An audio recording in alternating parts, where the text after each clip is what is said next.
I had these obsessive desires and thoughts wanting to control them, to, I don't know how to put it.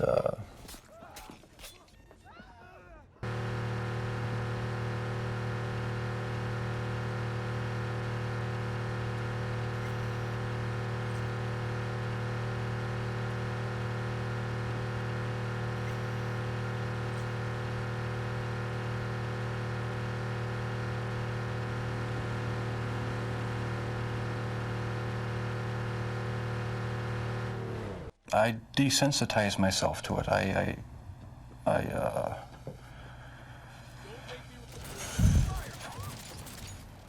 don't know, I went to great lengths, right? Not because I was angry with them, not because I hated them, but because I wanted to keep them with me. It's a process. It doesn't happen overnight.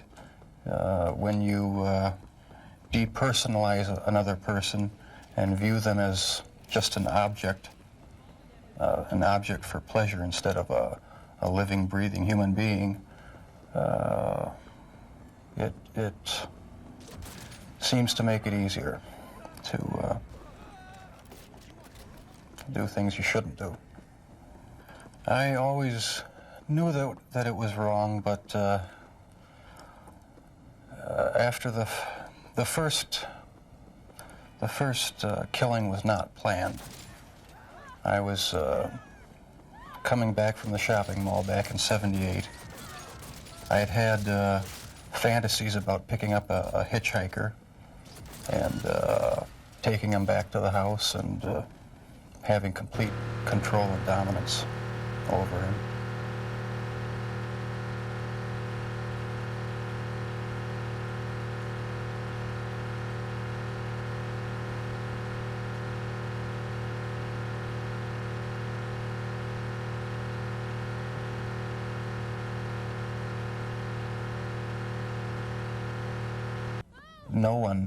No one had a clue as to what was happening for over a decade. It just wasn't an opportunity to fully express what I wanted to do.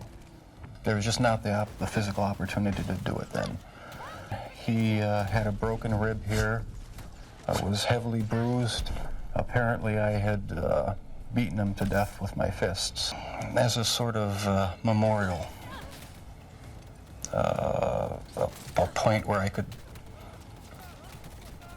I don't know, it's so bizarre and strange, it's hard to describe. A place where I could collect my thoughts and feed my obsession. There were times, but the compulsive obsession with doing what I was doing overpowered any feelings of revulsion.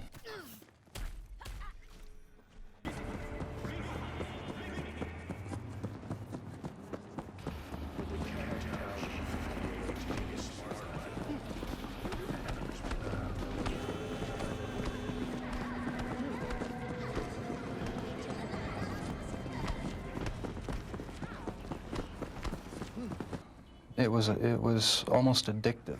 It was almost a surge of energy.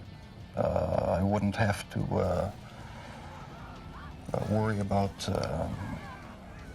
any of their needs or anything. I just had complete control of the situation. I felt so hopelessly evil and perverted that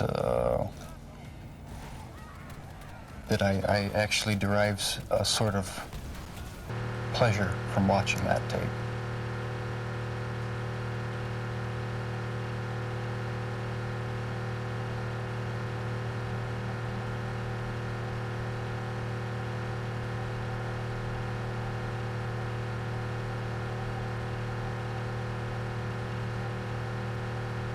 No, I didn't, but I had tried to overcome the thoughts, and it worked for a while, but eventually I gave in.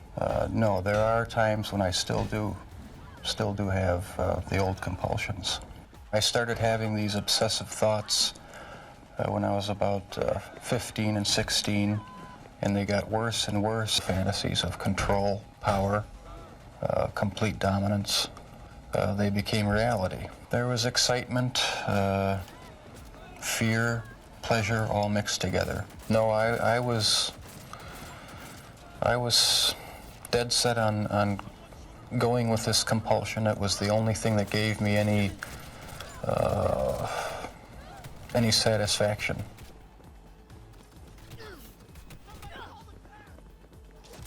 Well, whatever that means, sure, he's crazy as mad as a hatter. What difference does it make?